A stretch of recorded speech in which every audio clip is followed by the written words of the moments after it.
네. 예, 안녕하세요. 네, 4월 25일.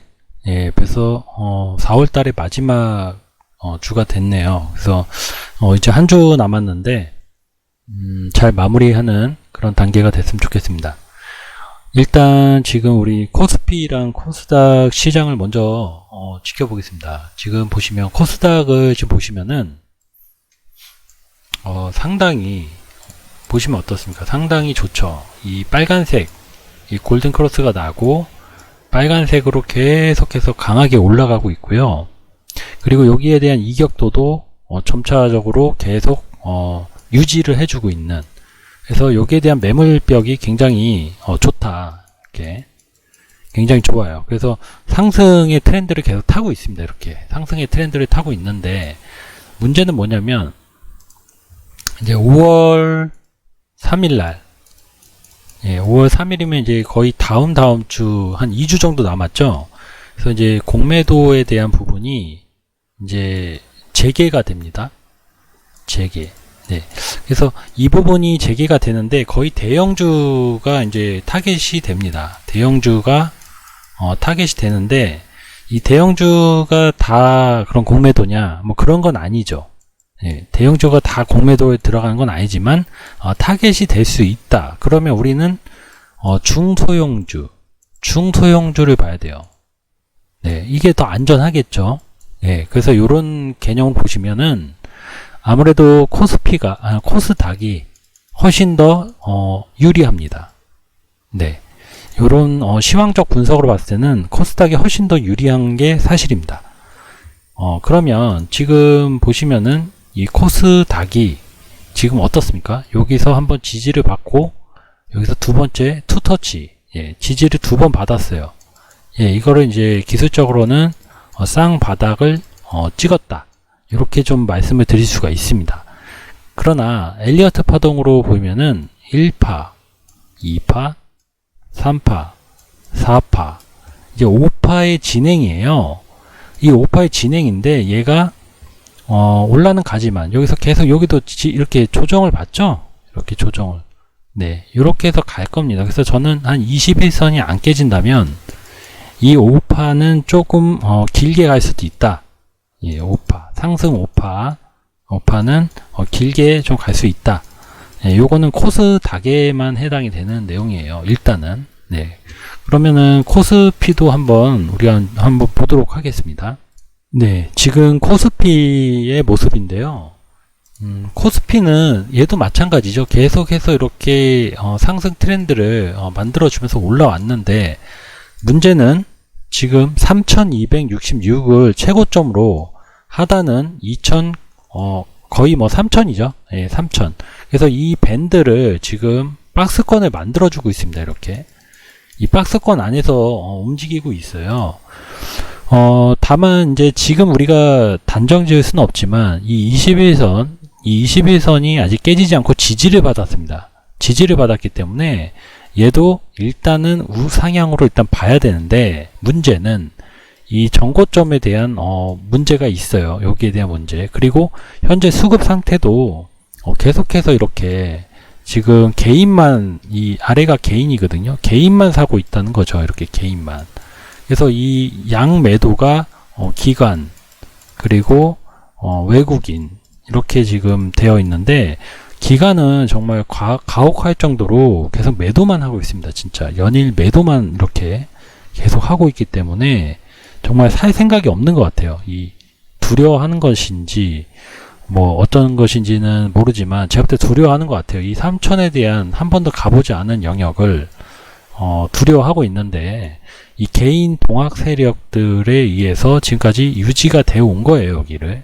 그렇다면 어떻게 될 것이냐, 계속 개인의 어떤 자금들이 시장으로 유입이 돼서 여기가 3000 하단 밴드와 상단의 3200 밴드를 만들어 줬다. 그러면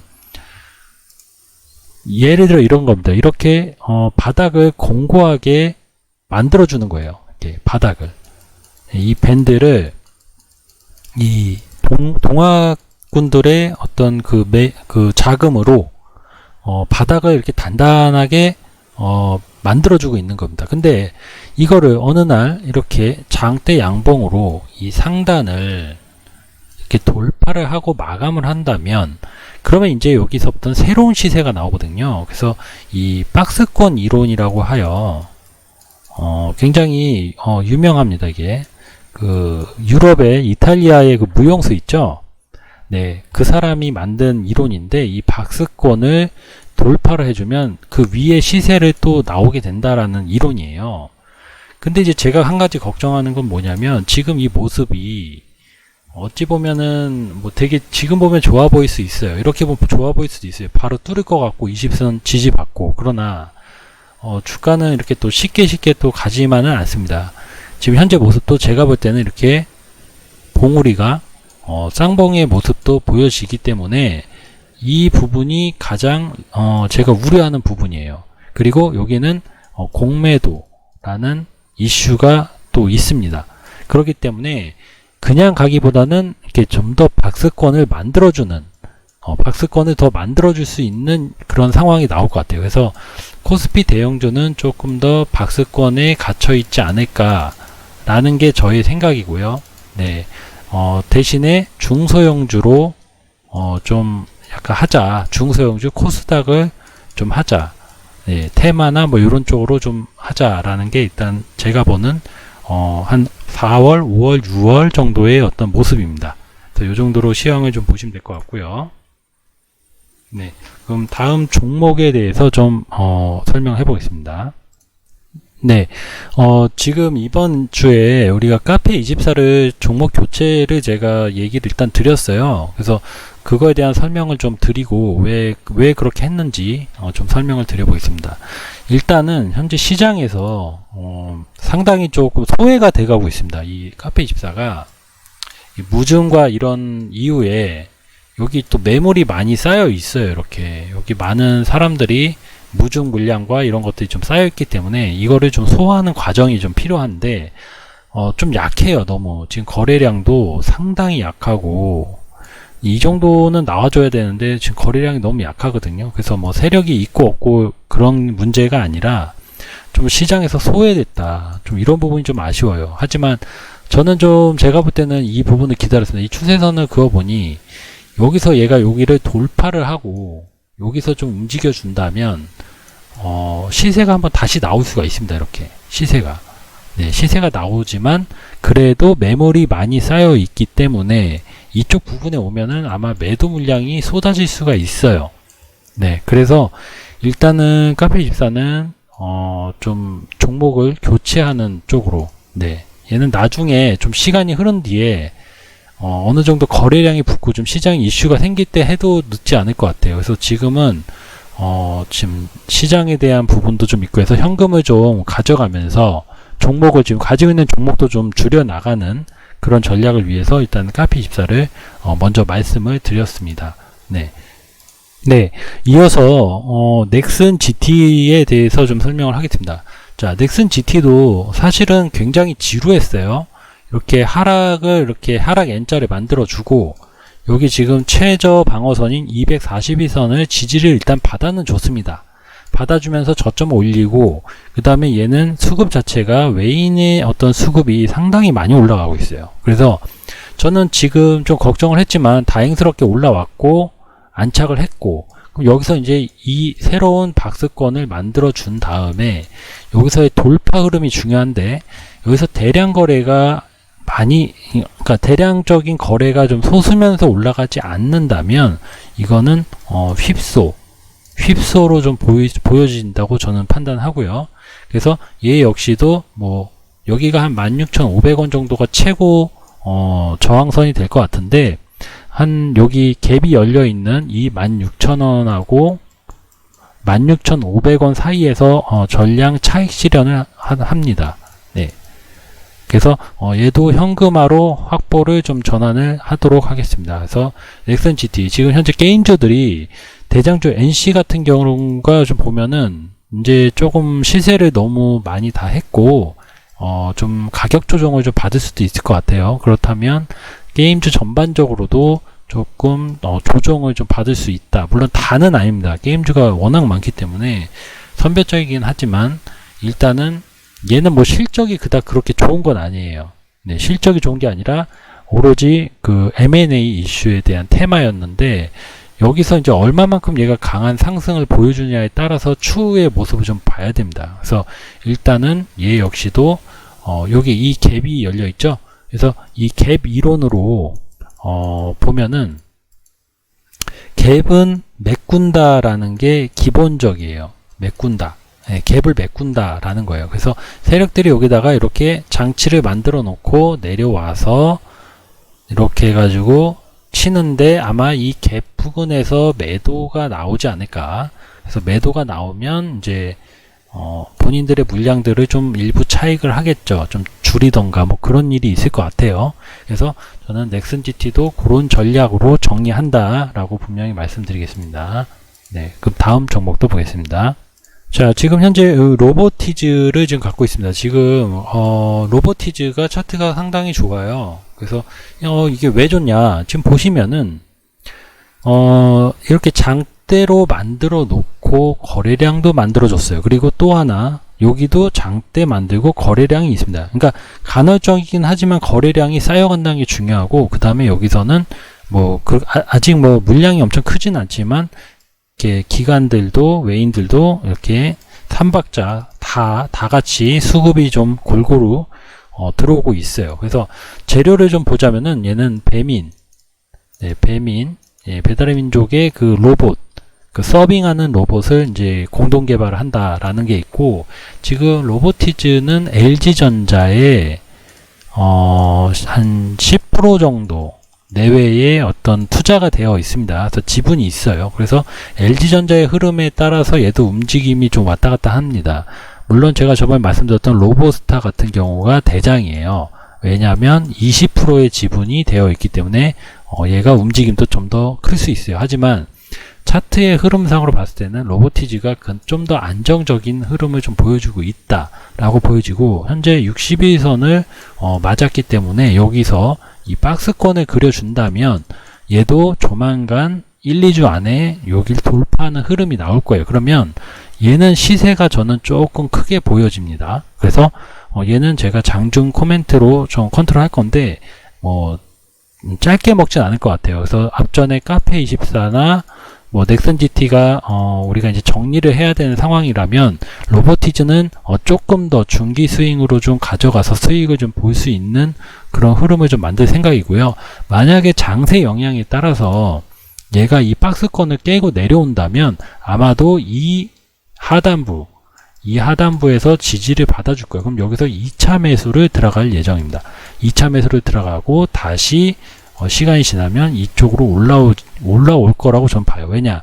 이 로봇 산업 같은 경우는 앞으로도 유망합니다. 이거는 RS 오토메이션도 마찬가지예요. 하지만 얘는 이 로봇과 이 로봇은 좀 다릅니다. 얘는 직접적으로 스마트 팩토리라면 스마트 팩토리 그쪽에 관련이 좀 더 연관이 있다면 얘는 우리가 아는 그 가전, 뭐 LG전자에서 나오는 가전 진공청소기 로봇들 있잖아요. 그런 거라든가 아니면 서빙 뭐 요런 쪽에 좀 더 주안점을 보시면 됩니다. 그래서 같지만 조금 다른, 결이 좀 다른 그런 느낌으로 좀 보시면 됩니다. 그래서 그런 느낌으로 좀 전략을 진행할 예정입니다.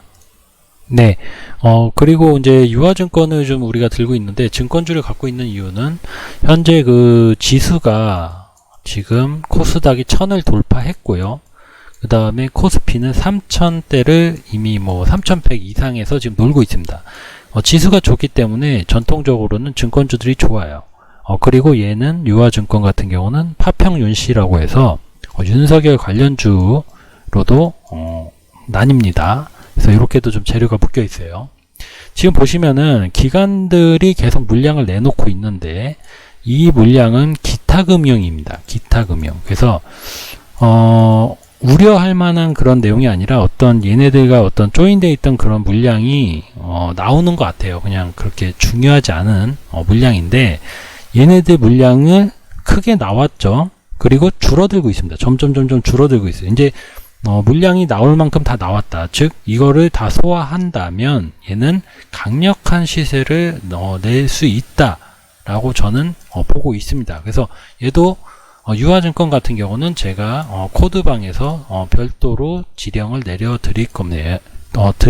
드릴 거예요, 제가. 네. 그래서 유화증권은 그렇게 보시면 되고, 아마 조만간 이 21선을 깨지 않고 계속 움직이는 모습이 상당히 좋습니다. 그래서 조만간 흐름이 나올 수 있기 때문에 지켜보도록 하겠습니다. 네. 그리고 복귀 차원에서 좀 부방에 대해서 좀 설명을 드리겠습니다.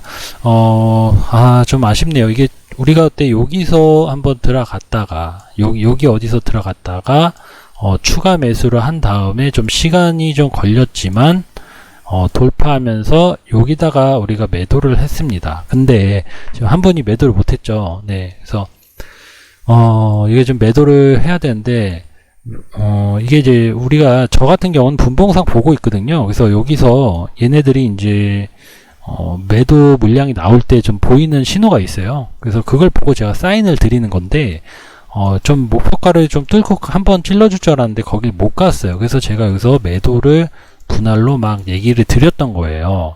근데 여길 좀 지지를 했어야 되는데 지지도 못하고 좀 깨버렸습니다. 그러면 얘는 내려오다가 반등이 주지만 다시 내려오고 반등이 주지만 또 내려와서 결국에는 이 처음에 출발했던 이 지점 있죠? 여기를 강하게 돌파를 시도했던 이 지점에서 한번 받아줄 공산이 큽니다.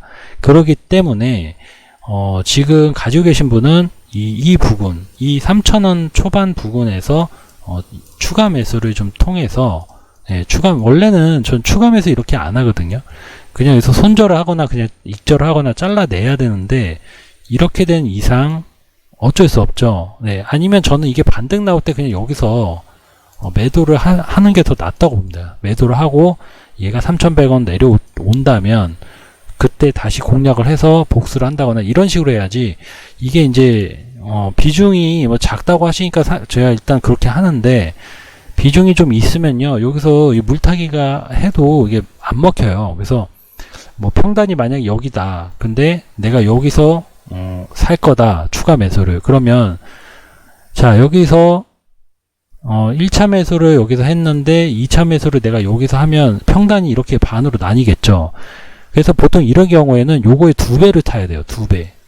2배를 타야지 평단이 여기까지 낮아져요. 그래야지 얘가 기술적 반등이 나왔을 때 빠져나올 수가 있거든요. 근데 요거를 위해서 2배의 물량을 또 비중을 투입을 해야 되잖아요. 그러니까 저는 그래서 여기서 그때 잘라야 된다 얘기를 드렸던 거고, 근데 그게 안 됐다면 지금도 늦었지만 반등시 나오는 게 반등시 요 정도 하면 나와야 될 것 같아요. 제가 볼 때는 사실은 나와야 되는데 이걸 못 나오겠다 나는. 그러면은 여기서 바닥을 만들 때, 바닥을 한 2, 3일 정도 지지해 줄 때 그때 2배 물량을 태워서 반등시 익절 또는 나오는 전략으로 하셔야 될 것 같습니다. 그래서 다음부터는 좀 사인을 제가 드릴 때는 웬만하면 정리를 하셔야 됩니다. 그래서 지금은 그럴 수밖에 없다. 여기 지금 보시면은 외인 물량이 있었는데 이 물량이 여기서 제가 요거까지 봤거든요. 잘 보고 다음날 슈팅 나올 것 같다. 근데 약한 슈팅이었어요. 한 13% 정도 나왔는데 어찌됐든 간 이 물량이 여기서 다 나왔어요. 여기서 이만큼. 그리고 얘네들 어때요 지금? 이렇게 빼면서 또 사죠. 또 들어오잖아요 지금. 그쵸? 그러니까 내려올수록 얘들은 여기서 또 사는 거예요. 그러니까 이게 끝난 건 아닙니다. 이거 끝난 게 아닌데 이걸 다 맞을 필요는 없다는 거예요. 이거를. 이 마이너스를 다 맞을 필요가 없다는 거예요. 제가 말씀드리지만. 뭐 어쩔 때는 제가 말하고 나중에 뭐 간다? 얘가 나중에 시간이 지나서 이렇게 해서 뭐 갈 수도 있어요. 근데 그때 가서 해도 되잖아요. 그때 가서 해도 되는데 굳이 여기서 이걸 다 맞는다는 게 시간적인 부분과 내 자금이 묶이는 것과 이런 부분들이 좀 있어요. 그래서 전 개인적으로 이런 거는 손절이라는 거는 좀 기본적으로 해야 된다 이렇게 좀 보고 내가 팔았는데 그냥 간다 이거를 너무 아쉬워하면 이 주식을 오래 할 수가 없습니다. 네, 이제 앞으로 이 주식은 평생 해야 돼요. 네, 이걸 해야 되는데 이거 하려면은 이런 부분들이 좀 지켜져야 되거든요. 이 원칙에 대해서. 네, 이런 것들이 좀 있다. 그래서 좀 복귀 차원과 공부 차원에서 제가 조금 말씀을 좀 드려봤습니다. 네, 뭐 여러 가지 있겠지만 일단 요 정도로 하고 제가 그 오리콤이라는 애를 보고 있습니다. 그래서 오리콤에 대한 주가를 이번 주 유망 종목으로 좀 언급을 해 드릴게요. 자, 지금 보시면은 어떻습니까? 지금 이렇게 장대 양봉이 나왔죠. 장대가 나오고 거래가 실리고, 그쵸? 그래서 이렇게 수급이 일단 들어온 거예요. 개인 수급이긴 하지만 수급이 들어왔다라고 저는 분석을 하게 되고요. 그리고 현재 이 박스권을 돌파를 해줬습니다. 돌파를 하고 씌워주고 있는데 여기서 횡보를 좀 거친 다음에 다시 슈팅이 나올 확률이 높아요. 예, 슈팅이 높고 오리콤에 대한 거는 이제 재료가 이렇습니다. 얘네가 오리콤이지만 두산그룹의 자회사예요. 그래서 지분을 60% 이상을 갖고 있습니다. 그리고 이 오리콤이라는 회사에 박서진이라는 박서진 이 사람이 누구냐면 박용만 회장의 장남입니다. 장남. 그래서 현재 그 두산그룹, 두산바켓, 두산인프라코 이런 걸 보시면은 차트가 다 좋아요. 지금 현재 차트가 상당히 좋습니다. 그래서 한번 보겠습니다. 일단은 두산바켓 일단 보자면 얘도 지금 이 전고점을 계속 뚫으면서 올라가고 있거든요. 지금 보시면은 그렇죠? 모든 전고점을 다 뚫었어요. 실적도 얘는 괜찮습니다. 얘는 실적도 너무 좋고 2021년도는 아마 단기순이익이 한 3천억 정도 나올 거예요. 그래서 제가 알기로는 두산그룹이 좀 안 되는 건 정리하고 괜찮은 걸로 지금 다 그러니까 그룹 재정비를 하고 있거든요. 그래서 지금 우리가 잘 아는 동대문에 있는 두산 그 빌딩 있죠? 두타. 그것도 매각을 한 걸로 알고 있습니다. 그래서 지금 그룹의 재정비를 하고 있는 차원이고요. 그래서 지금 현재 두산 바켓이 굉장히 좋다. 그러면 두산에 관련된 그 그룹주들 다 이렇게 계열사나 이런 것들이 다 좋을 거다. 이렇게 좀 보여지고 두산은 아직은 바닥다지기입니다. 바닥다지기지만 두산 인프라나 이런 것들은 상당히 좋아요. 보세요. 두산 인프라코어도 굉장히 좋죠. 굉장히 좋고 수급도 지금 보시면 이렇게 기관들이 아주 싹쓸이를 하고 있습니다. 진짜 얘들이 싹쓸이를 하고 있고 그래서 두산 인프라코어는 재개발, 재건축, 그 다음에 건설 경기 쪽에도 상당히 영향이 있기 때문에 포크레인이잖아요. 그래서 이 두산 인프라코어 굉장히 좋고 두산 바켓 좋고요. 그 관련주에서 좀 소형주, 중소형주 제가 아까 중소형주를 좀 더 봐야 주가 탄력이 있다고 했죠. 오리콤 이름이 두산이라는 이름은 아니지만 결과적으로는 한번 보겠습니다. 그러면 지분을 한번 볼게요. 지분을 한번 보겠습니다. 여기 지분을 좀 보시면은 여기 보시면 어때요? 이 두산 있죠? 두산 61.55% 그리고 두산 이렇게 해서 특수한 게 있는데 어찌됐든 두산 거예요. 두산. 그래서 두산의 어떤 그 탄력성은 얘가 좀 더 좋을 거다. 얘가 좀 더 작기 때문에 주가의 흐름이 작기 때문에 그 시총이 작아요. 769억. 그러니까 1000억도 안 되는 겁니다. 이거는 분명히 시세가 나올 거예요. 이거. 그래서 다음 주 월요일이나 월화 정도의 분할 매수로 여기 진입을 하시면은 괜찮을 것 같아요. 아마 제가 별도 사인도 나갈 수도 있습니다. 그래서 이런 부분들이 있다라는 거를 좀 알아두시면 될 것 같아요. 네. 두 번째로 유망한 종목입니다. 이거는 저희 무방에도 나갈 거예요. 무방에도 좀 주가 탄력성 있는 종목을 하나 좀 나가야 될 것 같다. 그렇게 좀 얘기가 좀 되고 있어서 무방에도 나갈 거예요. 그래서 일단은 좀 설명을 드리겠습니다. 자, 드림 시큐리티. 드림 시큐리티는 카카오 페이 관련주로 나뉘어져 있습니다. 여기는 드림 시큐리티도 있고 라운 시큐어도 해당이 돼요. 네. 얘도 해당이 됩니다. 이쪽 관련주에 관련 섹터. 근데 라운 시큐어는 우리가 이제 하지 않고 왜 드림 시큐리티로 했느냐라고 이제 궁금해 하실 수가 있습니다. 지금 보시면은 라운 시큐는 지금 얘가 여기서 이렇게 빼면 안 됐었어요. 근데 이렇게 한번 뺐단 말이에요. 물론 얘가 다시 올라갈 확률은 있지만 저는 이런 모습을 보였기 때문에 얘보다는 그쵸? 얘보다는 굳이 이런 걸 할 필요는 없잖아요. 그쵸? 이런 모습 보여주네. 차라리 드림CQ처럼 이 21선을 위에 있는, 예. 자, 차이점을 보세요. 21선을 깼습니다. 네, 휩소를 한번 줬어요. 좀 보유자 입장에서 좀 화가 납니다. 여기서 많이 손절 많이 나왔을 거예요. 그러니까 얘는 약간 좀 성격이 좀 지독하다. 이렇게 좀 보여진다면 드림 시큐리티는 그래도 신사답게, 예, 21선은 깨지 않고 돌렸습니다. 쭉 밀어도. 그쵸? 그래서 이런 부분들을 보고 저는 드림 시큐리티가 훨씬 더 낫다. 얘가 대장이다. 네. 대장주다라고 저는 판단을 했고요. 지금 내용을 보면은 카카오뱅크 상장 준비 중입니다. 그리고 카카오페이 또 상장 준비 중이에요. 저는 이 두 개를 다 아주 많이 사용하거든요. 근데 얘가 먼저 된다고 했다가 얘보다는 페이를 먼저 상장하겠다라는 시장의 이야기가 나왔습니다. 그래서 얘를 보는 거예요. 네.